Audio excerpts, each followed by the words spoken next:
Hello friends, कैसे हैं आप सभी। आई होप सभी अच्छे होंगे। तो स्वागत है आपका एग्जाम वॉरियर चैनल में। और आज हम पढ़ेंगे इस वीडियो में कोडिंग एंड डिकोडिंग। ठीक है फ्रेंड्स, आज हम इस वीडियो में पढ़ेंगे कोडिंग एंड डिकोडिंग। और सबसे पहले तो यही बात आती है कि कोडिंग एंड डिकोडिंग होता क्या है। अब कोडिंग एंड डिकोडिंग का चैप्टर कर रहे हैं तो कोडिंग और डिकोडिंग के बारे में पता भी होना चाहिए कि कोडिंग और डिकोडिंग होती क्या है।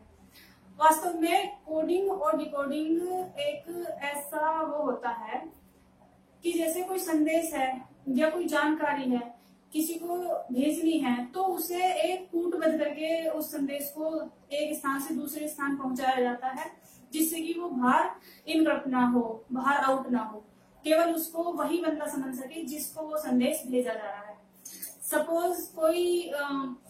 सपोज कोई खुफिया एजेंसी है, उसको अपना मैसेज किसी दूसरे स्थान पर भेजना है तो वो क्या करेगी, वो अपना मैसेज कूटबद्ध करके भेजेगी और अपना मैसेज वो कूटबद्ध करके भेजेगी। और जो कूटबद्ध किया जाता है वो किसी पैटर्न पर बेस्ड होना चाहिए। ऐसा नहीं उठ पटांग कुछ भी आपने अपने तरीके से कोड कर दिया, तो ऐसा नहीं होता। यानी कि कोडिंग को जब हम कोडिंग करते हैं तो वो किसी पैटर्न पे बेस्ड होता है। ठीक है, और कोडिंग इसलिए की जाती है कि जिससे वो मैसेज आउट ना हो। मैसेज आउट होने के संदेह से ही ये कोडिंग एंड डिकोडिंग यूज किया जाता है। अर्थात जब किसी मैसेज या संदेश या फिर किसी भी जानकारी को जब उसका अर्थ बदले बिना ही उसका केवल दृश्य बदला जाए, उसका अर्थ ना बदला जाए, केवल उसका दृश्य बदला जाए, तो वो होता है हमारा कोडिंग। जब केवल स्ट्रक्चर में ही बदलाव आएगा, उसके अर्थ में कोई बदलाव नहीं आएगा, तो वो होता है हमारा कोडिंग। उस जो हमने वो कूटबद्ध करके भेजा है दूसरे स्थान पर, जब वो उसको डिकोड करता है, जब वो उसकी मूल स्थिति प्राप्त करता है, तो वो होता है हमारा डिकोडिंग। तो कोडिंग एंड डिकोडिंग समझ में आया, और ये एक पैटर्न पे बेस्ड होता है। ऐसा नहीं है कि पैटर्न कुछ भी तुमने अपनी तरफ से कोड दे दिया। ठीक है फ्रेंड्स, तो चलते हैं। जैसे एक एग्जांपल ले लीजिए।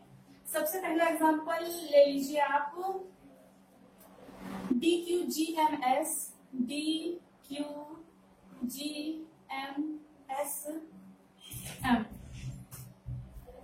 इसको कूट किया जाता है कोडिंग से, CODING। इसको कोडिंग से कूट किया जाता है। अब देखिए, हमें कोडिंग एंड डिकोडिंग, रीजनिंग में कोई भी चैप्टर ले लो जो अल्फाबेट बेस्ड है, तो उसमें आपको सीक्वेंसिंग नंबर जरूर याद होने चाहिए। तो अब इस चैप्टर को करने से पहले आपको सीक्वेंसिंग नंबर याद होंगे, तभी आप कर पाएंगे।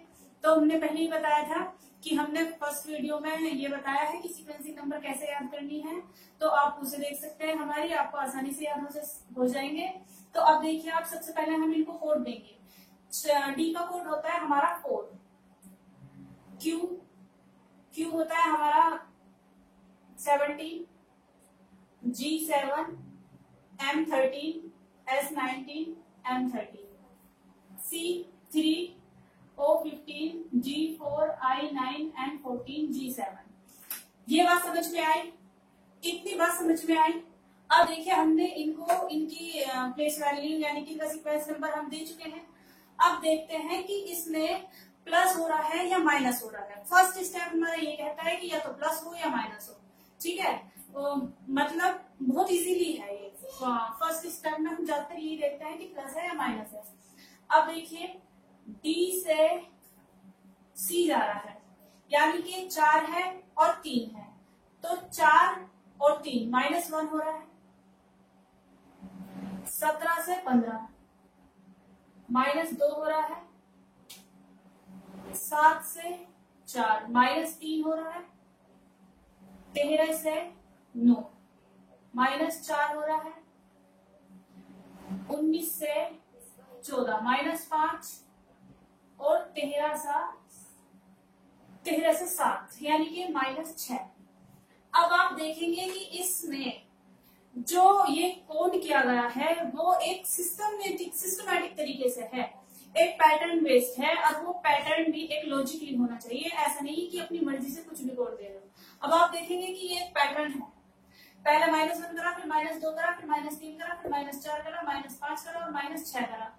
तो ये हमारा एक पैटर्न बेस्ड है, ठीक है। अब ये कोड तो हमें दिया हुआ है, ठीक है, तो ये आपको पता चल गया कि कैसे ज्ञात करना है। तो उसी तरीके से आप क्या ज्ञात करेंगे, तो ये आपको समझ में आया कि एक सिस्टमैटिक पैटर्न क्या होता है, लॉजिकली पैटर्न क्या होता है। अपनी मर्जी से तो कोई हम कोड कर नहीं सकते। तो इसी तरीके से आप एक क्वेश्चन देख लीजिए, ये तो मैंने एग्जांपल समझाया था।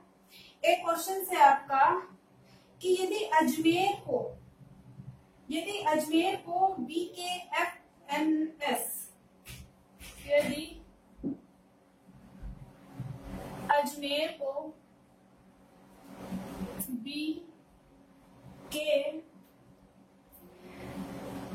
BKNFS लिखा जाता है तो नासिक को क्या लिखा जाएगा, तो नासिक को क्या लिखा जाएगा, ये देखना है हमें। अजमेर को BKNFS लिखा जाता है तो नासिक को क्या लिखा जाएगा। तो सबसे पहले हम क्या करेंगे, हमें इनकी नंबरिंग देनी बहुत इंपॉर्टेंट है, ठीक है। नंबरिंग देंगे सबसे पहले। ए हमारा कितने पे आता है, 1 पे, J 10 पे, M 13, E 5, R 18, B 2 पे आता है, K 11, N 14, F आता है हमारा 6 पे, S 9, ठीक है। ये सबसे पहले हमने इनकी नंबरिंग दे दी। उसके बाद अब देखते हैं इसमें जोड़ना करा है या घटाना करा। अब देखिए यहाँ पे +1 हुआ है, 1 से 2, +1 10 से 11, +1 13 से 14, +1 5 से 6, +1 और 18 से 19, +1। अब देखिए इसमें सभी में हमारा +1 हुआ है, तो ये एक सिस्टमैटिक तरीके से है, लॉजिक पैटर्न है, तो हम इसे आसानी से पता लगा सकते हैं कि नासिक का कोड क्या होगा। अब देखिए इसी टाइप से आप देखिए नासिक, NASIK, नासिक। सबसे पहले इनको नंबरिंग देंगे। नंबरिंग मतलब N कितने पे आता है, 14, A 1, S 19, I 9, K 11। सबसे पहले हमने इनको नंबरिंग दे दी। अब हमने देखा था कि सब में ही +1 है। 14 में एक प्लस करेंगे कितना आएगा, 15, 1 में प्लस करेंगे 2, 19 में एक प्लस करेंगे 20, 9 में एक प्लस करेंगे 10, 11 में एक प्लस करेंगे 12। तो अब देखिए 15 पे आपका क्या आता है, O, 2 पे क्या आता है, B, 20 पे क्या आता है, T, 10 पे क्या आता है, J, 12 पे क्या आता है, L, ठीक है। तो आपने आसानी से पता लगा लिया इस पैटर्न को देखते हुए। इस पैटर्न से हमें ये समझ में आ गया कि +1 हो रहा था, तो हमने यहाँ पे आसानी से +1 कर दिया, ठीक है। +1 करने के बाद हमने पता चला लिया कि नासिक का कोड क्या होगा इसमें, ठीक है फ्रेंड्स। अब इसी तरह एक एग्जांपल और देख लेते हैं, ठीक है। अब सेकंड एग्जांपल देख लेते हैं। सेकंड एग्जांपल है आपका FLIRT।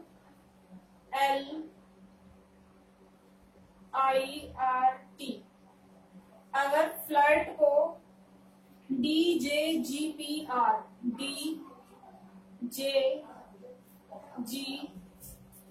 लिखा जाता है तो नेस्टी को क्या लिखा जाएगा, नेस्टी को क्या लिखा जाएगा।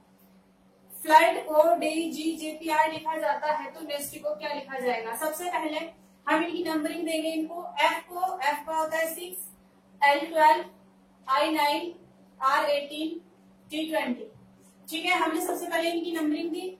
उसके बाद है D 4 पे आता है, J 10 पे आता है, G 7, P 16, R 18, ठीक है। ये हमने इनकी नंबरिंग दे दी। अब इसमें देखते हैं कि इसमें प्लस हो रहा है या माइनस हो रहा है, ठीक है। 6 से 4 तक गए, क्या हुआ, -2, 12 से 10 तक गए, -2, 9 से 7 तक गए, -2, 18 से 16 गए, -2, 20 से 18 गए, -2। अब इसमें हमने देखा कि सब में -2 हो रहा है, ठीक है। क्या हो रहा है, सब में -2 हो रहा है। और पिछली बार हमारा एक +1, +2, +3 हो रहा था। तो उसी तरीके से हमने देखा ये भी एक सिस्टम है और वो भी एक सिस्टमैटिक तरीके से था। तो -2 हो रहा है, तो अब इसको नंबरिंग देंगे नेस्टी को, NASTY नेस्टी। अब देखिए n कितने पे आता है, 14, A1, S19, T20, Y25, सब में -2 हो रहा है। अब आप -2 करिए, 14 में से -2 करेंगे कितना बचेगा, 12, 1 में से 2 घटाएंगे कितना बचेगा, 27 में से 2 गए 25, 25, 19 में से 2 गए 17, 20 में से 2 गए 18, 25 में से 2 गए 23। अब देखिए ये हमने नंबरिंग तो दे दी घटा घटा के। अब इनके लेटर लिखो, 12 पे क्या आता है L, 25 पे Y, 17 पे Q, 18 पे R और 23 पे W। तो L, Y, Q, R, W ये हुआ आपका इसका code, L, Y, Q, R, W ये आपका हुआ नेस्टी का कोड। अब देखिए टाइप 2 में क्या क्वेश्चंस आते हैं। ये हमारा टाइप फर्स्ट कंप्लीट है। टाइप फर्स्ट में ज्यादातर इसी बेस पे क्वेश्चन पूछे जाएंगे आपके। अब देखिए टाइप 2 में देख लीजिए आप, मान लीजिए एक वर्ड है प्योर, PURE, अगर प्योर को KFIV लिखा जाता है तो नेस्ट को क्या लिखा जाएगा, तो नेस्ट को क्या लिखा जाएगा। ठीक है फ्रेंड्स, अब हम देखते हैं इसमें P को नंबरिंग देंगे 16, U को नंबरिंग देंगे, U आता है हमारा 21 पे, R 18 पे, E 5 पे। अब इसको देखेंगे K 11, F 6, I 9, V 22। ठीक है, हमने इन्हें नंबरिंग दी। नंबरिंग देने के बाद अब देखेंगे कि इनमें रिलेशन क्या बैठ रहा है। 16 से 11 कितना हुआ, -5, 21 से 6, -15, 18 से 9, -9 और 5 से 22 यानी कि +17। तो ये तो इसमें बैठ नहीं रही, ये ट्रिक तो इसमें है नहीं, तो ये तो आपका सिस्टमेटिक वे है ही नहीं, इसको तो हम ले नहीं सकते क्योंकि ना तो इसमें लॉजिक बैठ रहा है। अब देखिए कहीं पे पता ही नहीं चल रहा कि कहाँ पे क्या जोड़ दिया और क्या घटा दिया, तो ये तो आपका बैठेगा नहीं। तो अब देखते हैं हम दूसरी ट्रिक यूज में करेंगे। तो आप देखिए 16 और 11, 16 और 11 को जोड़ के देखिए क्या आता है। 16 और 11 जोड़ के मिलता है आपका 27, 16 और 11 27। ठीक है, अब देखिए जब हमें पता है कि जब दो लेटर्स का योग 27 आ जाए तो वो अपोजिट लेटर होते हैं, यानी कि 27 अगर 2 लेटर का कोड आ रहा है, यहाँ पे एक पे 16 आ रहा है और एक पे 11 आ रहा है, दोनों को जोड़ के क्या बैठ रहा है आपका 27। जब दो लेटर्स का कोड मिलके 27 आए तो वो एक दूसरे के अपोजिट होते हैं। ठीक है, एक दूसरे के अपोजिट होते हैं, तो यानी कि 16 P का अपोजिट क्या है इसमें K। अब देखिए दूसरे वाले में देखिए 21 है और 6 है, दोनों का टोटल क्या बैठ रहा है 27। 18 है और 9 है, 18 है और 9 है, दोनों का योग क्या बैठ रहा है 27।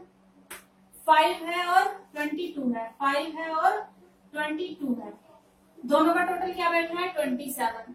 तो हम देखेंगे कि ये हमारे अपोजिट नंबर्स हैं। ठीक है, P का अपोजिट K है, U का अपोजिट F है, R का अपोजिट I है और E का अपोजिट V है। इतनी बात समझ में आई। तो हम नेक्स्ट को कोड दे सकते हैं इसी तरह से NEST, नेक्स्ट को कोड दे सकते हैं इसी प्रकार। अब देखिए N आता है हमारा 14 पे, E आता है 5 पे, S आता है 19 पे और T आता है 20 पे। इतनी बात समझ में आ रही है। अब देखिए हमने इसको कोडबद्ध कर दिया। अब देखेंगे कि इसमें हमारा दो लेटर का योग क्या आ रहा था 27, यानी कि एक दूसरे के अपोजिट थे। अब आप देखिए 14 में हम कितना जोड़े कि 27 आ जाए, 14 में कितना जोड़े कि 27 आ जाए। अगर हम 14 में 13 जोड़ दें तो 27 आ जाएगा और ये एक दूसरे के क्या हो जाएंगे अपोजिट। 5 में कितना जोड़े, 5 में अगर 22 जोड़ दें तो 27 आ जाएगा। 19 में अगर हम 8 जोड़ दें तो 27 आ जाएगा। 20 में अगर 7 जोड़ दें तो क्या आ जाएगा 27। अब देखिए 13 पे क्या आता है हमारा M, 22 पे क्या आता है V, 8 पे क्या आता है H और 7 पे क्या आता है G। तो आपको आसानी से पता चल गया कि नेस्टर कोड क्या होगा MVHJ, MVHG। ठीक है फ्रेंड्स। अब देखिए तो ये आप ध्यान रखिए कि जब दो अक्षर का योग 27 हो, तो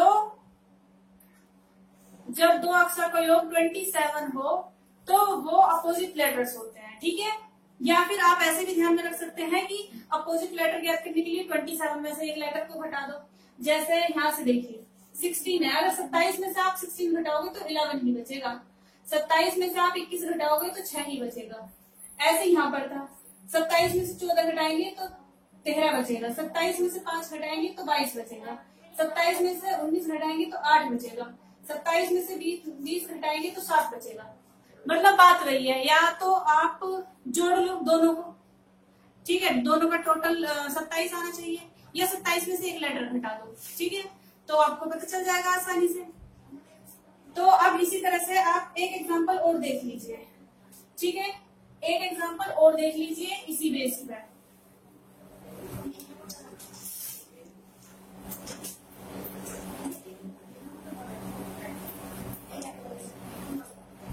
अब देखिए फोल्ड को UZFOG लिखा जाता है, FAULT। अगर फोल्ड को UZFOG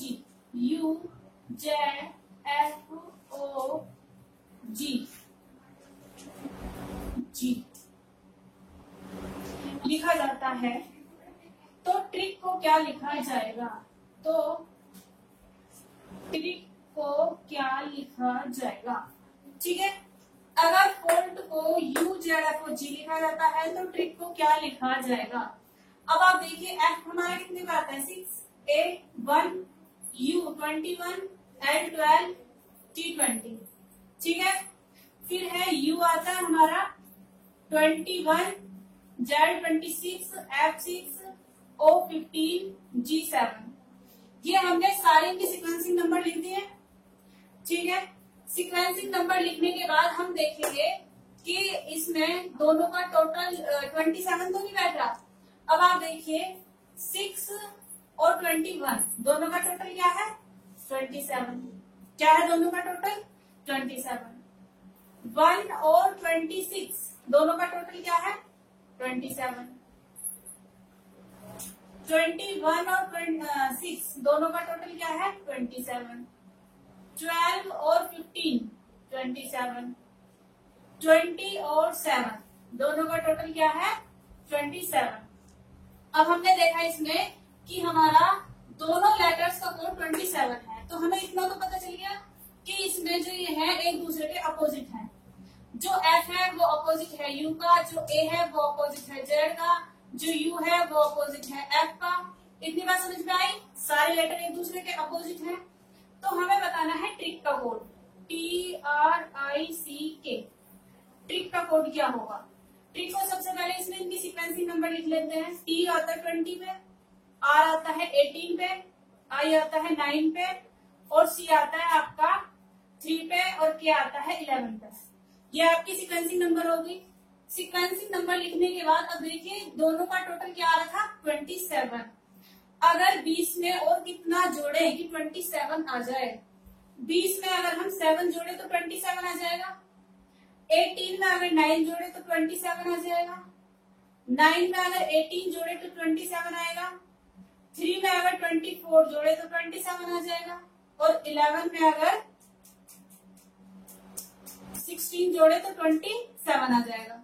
अब देख लीजिए सबका टोटल क्या आएगा 27। तो 7 पे हमारे क्या आता है G, 9 पे क्या आता है I, 18 पे R, 20। तो हमें पता चलिए कि ट्रिक का कोड क्या होगा हमारा GIRXP, GIRXP। इतनी बात समझ में आई। अब आपको प्लस माइनस वाली ट्रिक समझ में आ गई और अपोजिट वाली ट्रिक समझ में आ गई, ठीक है। अब हम देखते हैं टाइप 3। टाइप 3 में क्या होगा, ठीक है। टाइप 3 है हमारा, टाइप 3 का एक एग्जांपल ले लीजिए कि यदि इंदिरा को INDRA, अगर इंदिरा को OJEBS,